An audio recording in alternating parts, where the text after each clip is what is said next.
बच्चों CVT maths का syllabus बहुत ही ज्यादा कंफ्यूजिंग है क्योंकि सीवीटी में जो डोमेन में मैथ्स का सिलेबस है वो कहीं ना कहीं बहुत सारे बच्चों को परेशान करता है और ईयर लॉन्ग समझ में नहीं आता। और जब वो पेपर देने जाते हैं हजार बार समझाने के बावजूद भी वो पेपर में फाइनली गलती करके आते हैं और इतनी बड़ी गलती करके आते हैं। अभी आगे आने वाले टाइम पे मैं आपको डिटेल में समझाता हूं कि बच्चे गलती कहां पर करते हैं। और पूरी वीडियो को आपको सुनना बेहद जरूरी है क्योंकि ये आपकी जिंदगी का सवाल है बच्चों। और इस वीडियो को देखने के बाद मैथ के पेपर का पैटर्न कैसा है, मैथ में जब आप पेपर देने जाते हो तो मॉनिटर के सामने पेपर खुलता कैसा है, पेपर मैथ्स का दिखता कैसा है और किस तरीके से आपको पेपर को सॉल्व करना है और कहां कहां से पेपर आता है, बहुत सारी चीजों के बारे में इस वीडियो में मैं चर्चा करने वाला हूं। सभी बच्चे पूरे वीडियो को जरूर अच्छी तरीके से ध्यान से सुनना। अब यार यहां पर देखो, सबसे पहली चीज तो हम ये समझ लेते हैं कि सर मैथमेटिक्स डोमेन का पेपर का पैटर्न कैसा होता है। देखो मैं यहां पर आपको एकदम निचोड़ बता रहा हूं। सबसे पहली बात तो ये, इसको समझने के पहले आप पेपर को डाउनलोड कहां से कर सकते हो या पेपर के पैटर्न को डाउनलोड कहां से कर सकते हो, उसके लिए आपको cvt.samarth.ac.in पर आना है। यहां पर आपको देखो सिलेबस दिखेगा, इसकी मेन वेबसाइट। जैसे ही बच्चों आप यहां पर नीचे जाओगे आपको यहां पर मैथमेटिक्स यहां पर नीचे आपको नजर आ रहा होगा, ये रहा मैथमेटिक्स। तो जैसे ही आप इस पर क्लिक करोगे तो आपके सामने ये पीडीएफ आपको ओपन होकर आ जाएगी। ठीक है, तो यहां से आप अच्छी तरीके से समझ सकते हो। तो पहले मैं आपको समझा देता हूं, उसके बाद आपको ऑफिशियल सिलेबस भी मैं आपको यहां पर दिखा दूंगा। जो बच्चों मैथ्स के पेपर का पैटर्न है वो बेसिकली दो पार्टों में डिवाइड करा गया, पार्ट ए और पार्ट बी।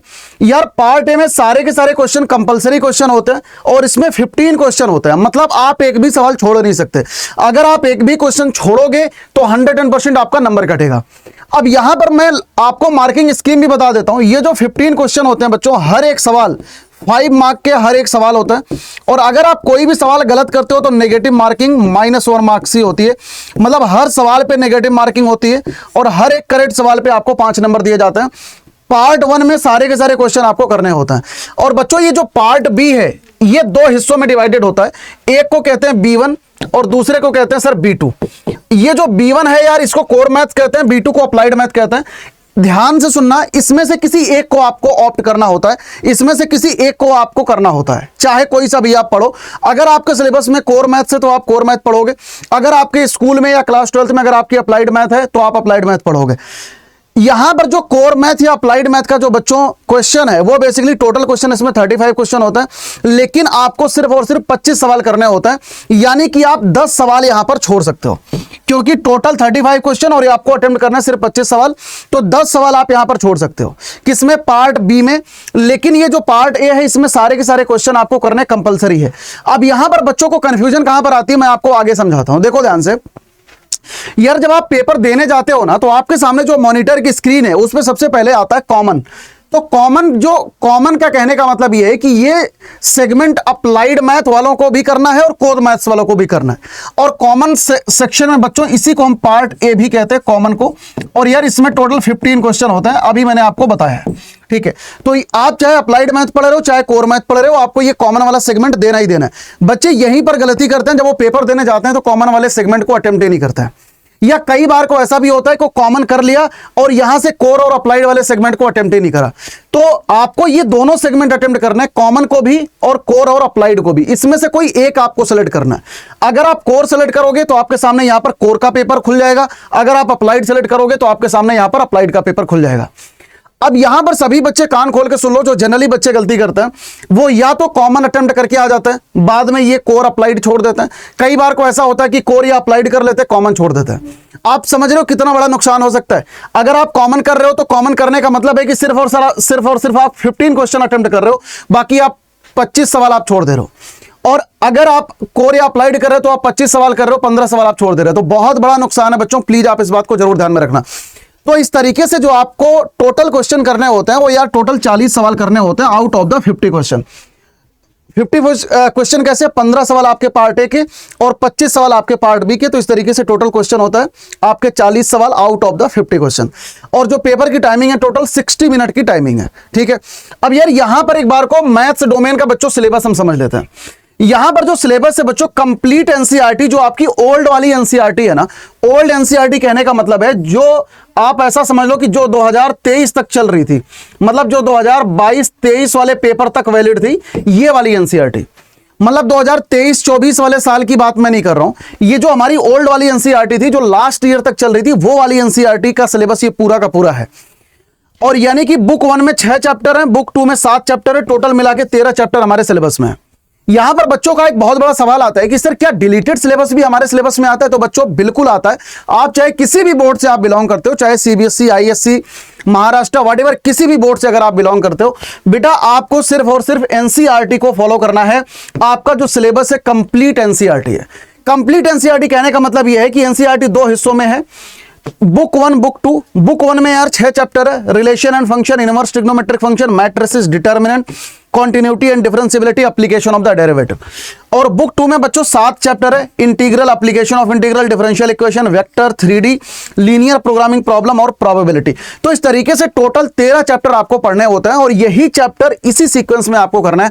मतलब आप ये समझ लो कि अगर आपकी किताब में ये सारे चैप्टर नहीं है तो आपको पढ़ने पड़ेंगे, चाहे आपके सिलेबस में व्हाटएवर कुछ भी हो, ठीक है। अब यार एक बार को ना डिटेल में मैं आपको सिलेबस समझाना चाहता हूं बच्चों, और थोड़ा सा इसको डिटेल में आप लोग समझना, ठीक है। यहां पर जो सेक्शन ए है, सभी बच्चे ध्यान से सुनो, यहां पर जो बच्चों सेक्शन ए है ये कॉमन सेक्शन है। सभी बच्चे अच्छी तरीके से इसको थोड़ा सा समझना यार। इसमें ना 90% बच्चे जनरली कंफ्यूज ही होते हैं। मैं चाहता हूं आप इस चीज को अच्छी तरीके से क्लियर कर लो ताकि पेपर में जाके आपकी कोई गलती नहीं होनी चाहिए यार, क्योंकि जिंदगी का सवाल होता है, देखो, है ना।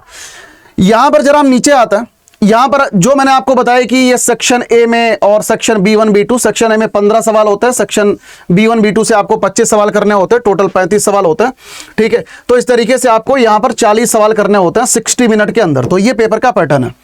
सेक्शन ए कहने का मतलब है यार ये कॉमन वाला सेक्शन है, यानी कि ये 15 सवाल इसमें आएंगे। अब ये जो 15 सवाल आएंगे उसका सिलेबस यहां पर देखो दे रखा है।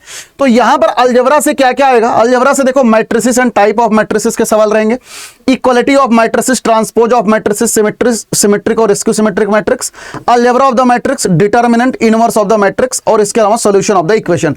ये मैट्रिक्स का सिलेबस है अलजेब्रा का। अब यार यहां पर कैलकुलस का सिलेबस देखते हैं। ये higher order derivative, tangent and normal, increasing decreasing, maxima minima, ये हो गया एओडी का और कॉन्टिन्यूटी डिफरेंशियबिलिटी का। इंटीग्रेशन भी इसमें आएगा, indefinite integration of simple function, मतलब बहुत ज्यादा कठिन सवाल इसमें नहीं होगा, सिंपल फंक्शन के सवाल होंगे। इवैल्यूएशन ऑफ इंडेफिनिट इंटीग्रल और इसके अलावा डेफिनिट इंटीग्रल, ठीक है। ये बच्चों पार्ट ए का सिलेबस है, मतलब 15 सवाल में इसी सेगमेंट से सवाल पूछे जाएंगे। सेम इसी तरीके से एप्लीकेशन ऑफ इंटीग्रल के भी सवाल इसमें मिल सकते हैं। उसके बाद यार डिफरेंशियल इक्वेशन की अगर हम बात करते हैं, ऑर्डर एंड डिग्री के सवाल मिलेंगे, फॉर्मुलेशन के सवाल मिलेंगे। बस 2 चीज, मतलब आपको पार्ट ए में कोई भी सवाल वेरिएबल, सेपरेबल या मेथड ऑफ डिफरेंशियल इक्वेशन का कोई भी क्वेश्चन आपको नहीं मिलने वाला। अब इसके बाद यार प्रोबेबिलिटी की बात करते हैं तो probability distribution, random variable distribution, expected value, random variable, variance और स्टैंडर्ड डेविएशन, बायनोमियल डिस्ट्रीब्यूशन, इतने टाइप के सवाल आपको पार्ट ए में मिलेंगे। इसके अलावा लीनियर प्रोग्रामिंग में अगर मैं बात करता हूं तो फॉर्मुलेशन, ग्राफिकल मेथड, फिजिबल और infeasible solution, optimal feasible solution. तो बेसिकली इस तरीके से आपके सिर्फ और सिर्फ 6 चैप्टर के सवाल ये पार्ट ए में आपको बच्चों देखने को मिलेंगे। 6 चैप्टर, यानी कि मैंने मोटी मोटा ये 6 चैप्टर का है। अदरवाइज ये अगर आप देखोगे तो बेसिकली ये काफी सारे चैप्टर इसमें इन्वॉल्व हैं, है ना। ये 6 चैप्टर ये मोटी मोटा है जिस हिसाब से इन्होंने डिवाइड कर रखा है। अब बच्चों यहां पर जो पार्ट बी है, पार्ट बी को 2 हिस्सों में डिवाइड करा गया, मैंने आपको बता ही रखा है। यार मैथमेटिक्स का मतलब है सर कोर मैथ्स का सिलेबस, ठीक है। अब कोर मैथ के सिलेबस में चैप्टर नंबर 1 रिलेशन फंक्शन में क्या क्या पढ़ना है, ध्यान से इसको देख लो। यार जनरली बच्चे ना इस चीज में बच्चों बहुत ज्यादा कंफ्यूजन क्रिएट करते हैं अपने माइंड में। मैं चाहता हूं कि आप समझ लो। देखो reflexive, symmetric, transitive and equivalence relation आपको सब कुछ मालूम है। 1 and onto function, composite function, inverse function, binary operation. अब यहां पर एक चीज आपको समझाना चाहता हूं, जो बच्चे अगर सीबीएसई बोर्ड से आप पढ़ रहे हो, बेटा आपके सिलेबस से सारी चीजें डिलीटेड है, देखो, है ना। कॉम्पोजिट भी डिलीटेड है, इनवर्स भी डिलीटेड है, बाइनरी ऑपरेशन भी डिलीटेड है। तो आपको ये तीनों चीजें अलग से पढ़नी पड़ेगी, ये बात ध्यान रखना। सेम इसी तरीके से इनवर्स ट्रिग्नोमेट्रिक फंक्शन की बात करते हैं। Definition, range, domain, principal, value, branch, graph of inverse trigonometric function, elementary properties of inverse trigonometric function. तो ये पूरा का पूरा आपको पढ़ना है। यार अलजेब्रा में मैट्रिक्स की बात करते हैं, concept, notation, order, equality of the matrix, type of matrix, zero, transpose, symmetric and skew symmetric, addition, multiplication, scalar multiplication, ठीक है। कुल मिला के ये सारी चीजें पढ़नी है आपको। नॉन कम्यूटेटिव, अगर मैं तुम्हें इसमें सीधी सीधी अगर मैं बात बताता हूं, concept of elementary row and column transformation, ये सेगमेंट बेटा आपके बोर्ड से डिलीटेड है। ये चीज आपको यहां पर सीवीटी में पढ़ना पड़ेगा, ठीक है। हालांकि ये बहुत ज्यादा मैट्रिक्स पर्सपेक्टिव से बिल्कुल भी इंपॉर्टेंट नहीं है, लेकिन आपको पढ़ना चाहिए इस चीज को, ठीक है। और इसके अलावा इन्वर्टिबल मैट्रिक्स, ये सारी चीज तो आपको आपके बोर्ड में भी है। यार यहां पर डिटर्मिनेंट की बात करते हैं, चैप्टर नंबर 4 जो कि है आपके एनसीईआरटी में अप टू 3x3 मैट्रिक्स। कई सारे जो बच्चे कहते हैं सर 4x4 का बता दो बेटा, वो सिलेबस में नहीं है। प्रॉपर्टीज ऑफ डिटर्मिनेंट, देखो ये वाली चीज आपके सीबीएसई बोर्ड से डिलीटेड है। माइनर कोफैक्टर ये सब है। Application of determinant, finding the area of the triangle, adjoint and inverse of the matrix, consistency inconsistency, number of solution, ठीक है, एग्जांपल। तो ये बेसिकली आपकी जो ओल्ड एनसीईआरटी का पूरा सिलेबस ही इसमें दिया गया है, ठीक है। और इसमें जो आपको अलग से पढ़ना है वो सिर्फ और सिर्फ आप ये समझ सकते हो कि इसमें मैंने आपको बताया ना, डिटर्मिनेंट में आपको प्रॉपर्टीज पढ़ना पड़ेगा, ठीक है, प्रॉपर्टीज आपके सिलेबस में नहीं है। अब यार कॉन्टिन्यूटी डिफरेंशियबिलिटी की बात करते हैं। Continuity differentiability, derivative of a composite function, chain rule, derivative of inverse trigonometric function, implicit function का डिफरेंशियल, एक्सपोनेंशियल का, लॉगरिथम का, ये सारे आपको पढ़ना है, ठीक है। और इसके अलावा ये Rolle's theorem, Lagrange mean value theorem without proof and their geometric representation, ये रोल्स थ्योरम, एलएमवीटी थ्योरम, ये सारा आपके बोर्ड के सिलेबस से बच्चों डिलीटेड है, तो आपको इसको अलग से पढ़ना पड़ेगा। एप्लीकेशन ऑफ डेरिवेटिव में आते हैं यार, application of derivative, rate of change, increasing decreasing function, tangent and normal आपको अलग से पढ़ना पड़ेगा, बोर्ड से रिलेटेड है। अप्रोक्सीमेशन आपको अलग से पढ़ना पड़ेगा, मैक्सिमा मिनिमा, ठीक है। और इसके अलावा geometrical representation, simple problem that illustrate basic principle understanding as well as this one life situation. Tangent and normal आपके सिलेबस से रिलेटेड है, ये पूरा सेगमेंट ही आपको अलग से पढ़ना पड़ेगा बच्चों। यार इंटीग्रेशन का सिलेबस सेम वही है जो आपके बोर्ड का सिलेबस है, कुछ भी इसमें ऐड ऑन नहीं है, कुछ भी इसमें से हटा नहीं हुआ है। जो आपके बोर्ड का सिलेबस है सेम वही सिलेबस एनसीईआरटी का आपका सीवीटी का भी है, इसमें कुछ भी ऐड ऑन नहीं है, कुछ भी हटा नहीं हुआ है। एप्लीकेशन ऑफ इंटीग्रल का बच्चों यहां पर area between two above said, ये लगभग अगर मैं आपको बताऊं तो ये पूरा एनसीईआरटी का ही सिलेबस है, इसमें से कुछ भी मतलब आप ये समझ लो कि हटा नहीं है। इसमें एक चीज मैं आपको समझाता हूं, जो आपके बोर्ड में है ना, बोर्ड में कहीं पर दो पैराबोला के बीच का एरिया नहीं है, बोर्ड में कहीं पर एक इलिप्स और एक लाइन के बीच का भी एरिया दिया नहीं गया, हालांकि करना चाहिए। तो तुम ऐसा समझ लो जितना तुम बोर्ड में पढ़ते हो अगर उतना ही तुम सीवीटी में भी करोगे तो आराम से एप्लीकेशन ऑफ इंटीग्रल का काम हो जाएगा। या डिफरेंशियल इक्वेशन में बच्चों आपको बोर्ड में ये चीज रिलेटेड है, formation of differential equation whose general equation is the given, ये चीज आपके बोर्ड में बोर्ड के सिलेबस से डिलीटेड है, ये सीवीटी में आता है, तो प्लीज आपको इसको जरूर पढ़ना है। बाकी पूरा का पूरा सिलेबस आपके बोर्ड का ही है, तो बाकी में ज्यादा गणित नहीं लगाने, ठीक है। इसके अलावा बच्चों वेक्टर में आता है। यार वेक्टर में ये चीज आपके बोर्ड के सिलेबस से रिलेटेड है, एसटीपी, स्केलर ट्रिपल प्रोडक्ट, ठीक है। तो बाकी पूरा का पूरा सिलेबस आपके क्लास 12th का ही है, vector, scalar, magnitude, DCs, type of vector, zero parallel collinear, position vector, है ना, सब कुछ वही है बेटा, एडिशन, मल्टीप्लिकेशन, पोजीशन वेक्टर, और इसके अलावा scalar product, projection, vector product, इतना आपके सिलेबस में एसटीपी आपके सिलेबस से डिलीटेड है। लेकिन जो एसटीपी है आपकी ये ओल्ड एनसीईआरटी में दी गई है, तो आप आराम से वहां से कवर कर सकते हो। यार यहां पर बच्चों 3D में आता है, 3D का सिलेबस। 3D के सिलेबस में बहुत ही बड़ा चेंज है, आपके सिलेबस में सीबीएसई में पूरा का पूरा प्लेन डिलीटेड है, और सीबीटी में भैया प्लेन आता है। अगर आप इसका सिलेबस देखोगे, DCs, DRs, cartesian vector, coplanar line, देखो कोप्लेनारिटी भी आपके सिलेबस से रिलेटेड है, shortest distance between two line, cartesian vector equation of a plane, ये चीज आपके बोर्ड के सिलेबस से रिलेटेड है। प्लेन की सारी चीजें आपके बोर्ड के सिलेबस से रिलेटेड है, लेकिन सीवीटी में आता है। Angle between two line, two plane, ये भी दो प्लेन के बीच का एंगल आपके सिलेबस से रिलेटेड है, आपको सीवीटी में पढ़ना है। A line and a plane, ये भी आपके सिलेबस से रिलेटेड है, ये भी पढ़ना है। Distance of a point from a plane, ये भी सीवीटी के सिलेबस में है, जबकि बोर्ड के सिलेबस में डिलीटेड है। तो यार ये जो है ना, मतलब अगर मैं आपको बताऊं तो प्लेन में आपको काफी कुछ चीजें एक्स्ट्रा पढ़नी पड़ेगी। मतलब ये समझ लो कि बोर्ड में सिर्फ और सिर्फ बच्चों 50% आपका है। आपको सबसे ज्यादा अगर किसी में दिक्कत आने वाली है वो 3D में आने वाली है, क्योंकि 3D में जितनी भी चीजें प्लेन की है ये सारी चीजें आपको पढ़नी पड़ेगी, और ये प्लेन बच्चों कम से कम 50% है। तो आपको 50% सिलेबस सीवीटी में आपको अलग से पढ़ना पड़ेगा, जो कि आपके बोर्ड में नहीं मिलेगा। समझ में आए? बाय द वे जो भी मैं बोर्ड की बात कर रहा हूं बच्चों, सीबीएसई बोर्ड की बात कर रहा हूं, बाकी किसी बोर्ड की बात नहीं कर रहा। अब यार एलपीपी की बात करते हैं। एलपीपी में बच्चों काफी कुछ चीजें आपको अलग से पढ़नी पड़ेगी। जैसे अगर मैं यहां पर बात करता हूं, देखो ये सब आपके बोर्ड के सिलेबस में, formulation of LPP, graphical method, ये सब है, फिजिबल, इनफिजिबल, फिजिबल, ठीक है, ये सारी चीजें आपके सिलेबस में। बस कुछ एक चीजें हैं जो आपके सिलेबस में नहीं है, जैसे अगर कोई वर्ड प्रॉब्लम है उसको फॉर्मुलेट करके एलपीपी को सॉल्व करना, ये इस टाइप के सवाल आपके सिलेबस में नहीं आते। जैसे बर्नौली थ्योरम का सवाल हो गया है ना, ये सारी चीजें आपको अलग से पढ़नी पड़ेगी।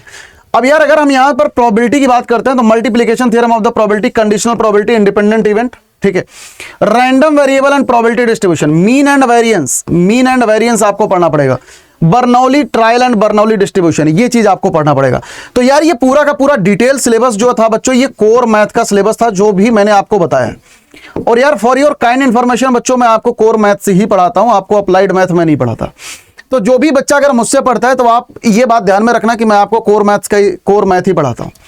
अब यार बच्चों यहां पर जो सेगमेंट B2 है ये यार अप्लाइड मैथ है, और अप्लाइड मैथ अभी आप देखोगे तो पूरा सिलेबस ही इसका डिफरेंट है। अगर आप इसको देखोगे तो देखो, modulo arithmetic, congruence modulo, alligation and mixture, पूरा का पूरा सिलेबस डिफरेंस है। Numerical problem, boat and stream, pipe and cartesian, races and games, आपको कुछ ऐसा नजर आएगा जैसे आप क्वांट पढ़ रहे हो।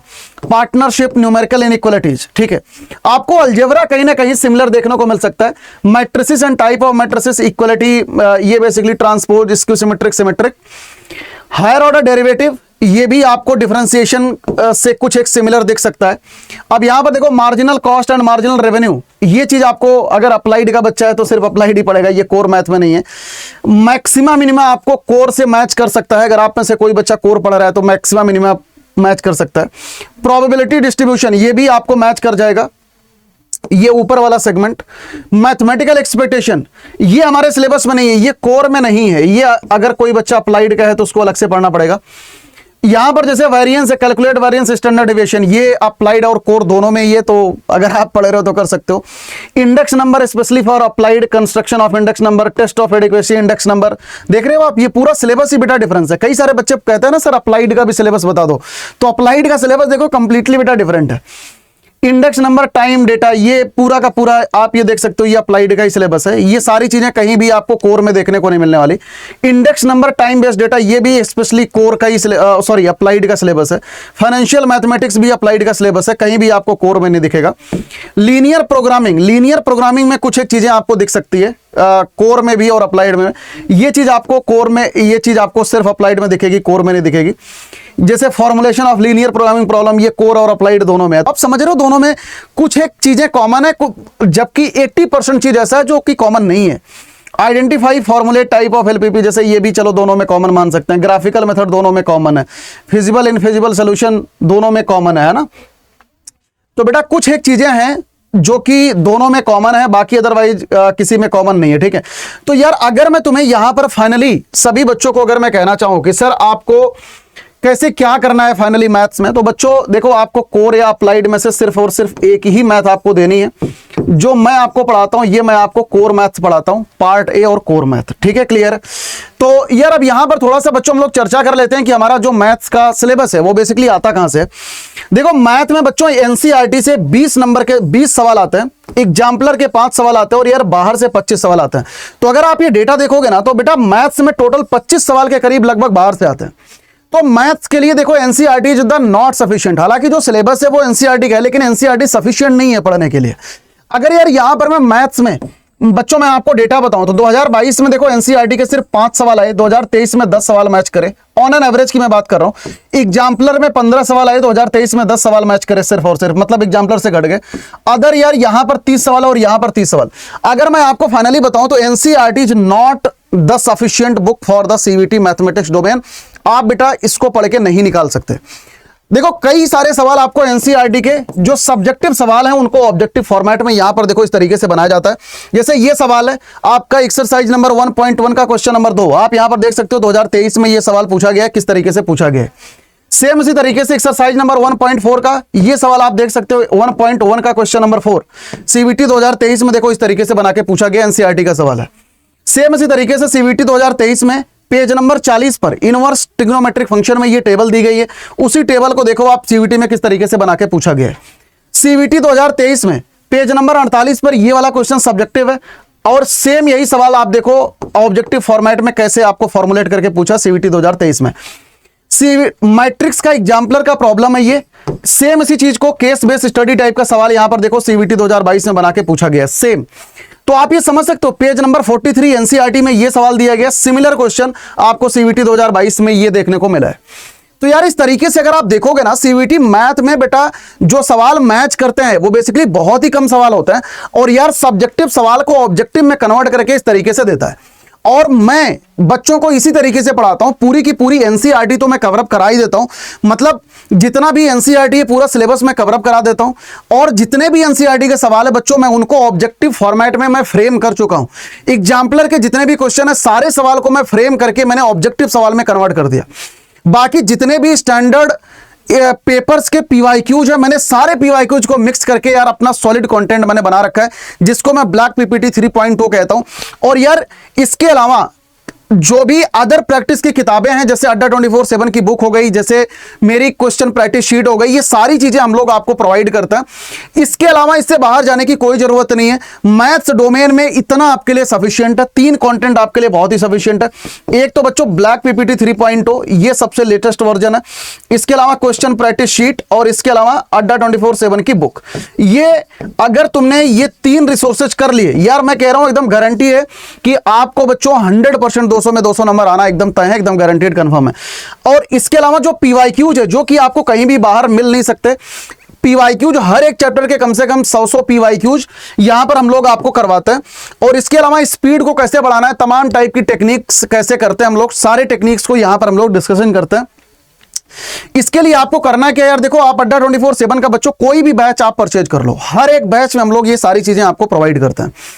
जितनी भी चीजें आपको रिक्वायर्ड है, जैसे कि अगर किसी भी पेपर को क्रैक करना है तो 2-3 चीजों की रिक्वायर होती है। सबसे पहली चीज आपको एग्जाम ओरिएंटेड कंटेंट होना चाहिए, दूसरी चीज आपको टेस्ट सीरीज होनी चाहिए, तीसरी चीज आपको एक डिटेल्ड पर्सनलाइज्ड मेंटोरशिप होनी चाहिए कि आप कहीं पर फंस रहे हो आपको बताने वाला हो, डाउट पोर्टल होना चाहिए। ये सारी चीजें आपको हम लोग पेड बैचेज में प्रोवाइड करते हैं। आप कोई सा भी पेड बैच आप ज्वाइन करके पढ़ सकते हो। यहां पर एक चीज मैं बताना चाहता हूं, कई सारे बच्चे कहेंगे कि क्या सर हम यूट्यूब से नहीं पढ़ सकते। बेटा डेफिनेटली आप पढ़ सकते हो, कोई जरूरी नहीं आप पेड बैच ज्वाइन करो।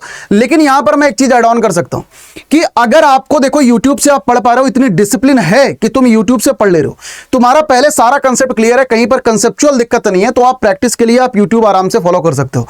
लेकिन अगर आपको कंसेप्चुअली दिक्कत है, अगर आपको ऐसा लग रहा है कि नहीं मुझे पूरा का पूरा एक बार सीक्वेंस में पढ़ना है, एक एक चीज एकदम सीक्वेंस में, नोट्स मेरा नोट्स ही नहीं बना, मतलब एक एक सीक्वेंस में हमें एक एक चीजें सीखनी है, फिर बेटा आपको कहीं ना कहीं से आपको ऑर्गेनाइज तरीके से पढ़ना पड़ेगा।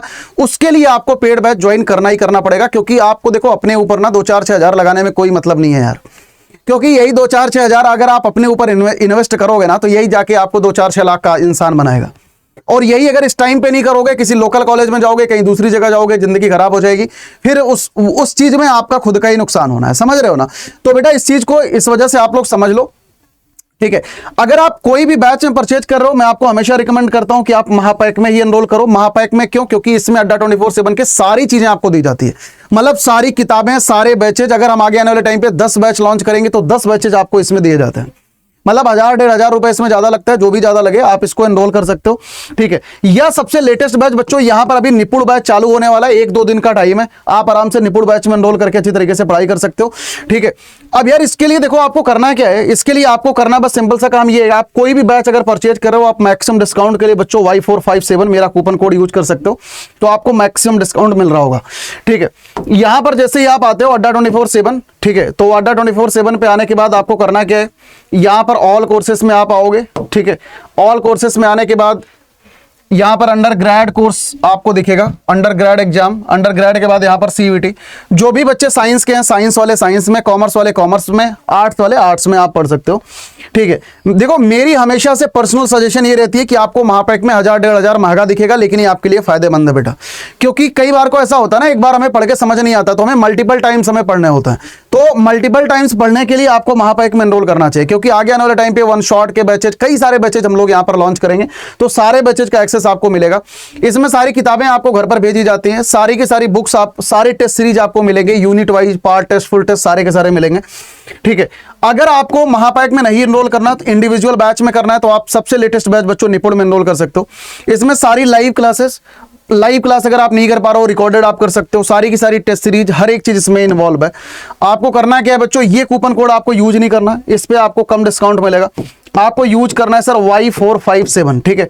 तो जैसे ही आप Y457 यहां पर अगर आप लगाओगे, आपको देखो यहां पर सबसे मैक्सिमम डिस्काउंट 17% का मिलेगा, यानी कि लगभग 1359 आपका डिस्काउंट हो जाएगा, 6639 में ये आपका बैच पड़ जाएगा। ठीक है, तो मिलता हूं सभी बच्चों से पेड बैच में। Thank you so much watching this session, God bless you all सभी मेरे बच्चों से। Bye bye, take care. कोई भी अगर डाउट है बच्चों नीचे कमेंट सेक्शन में बता के जाना, आपके लिए कमेंट सेक्शन पूरा खुला है, आपके कमेंट का इंतजार रहेगा। ऑल द बेस्ट सभी बच्चों को, टेक केयर बेटा।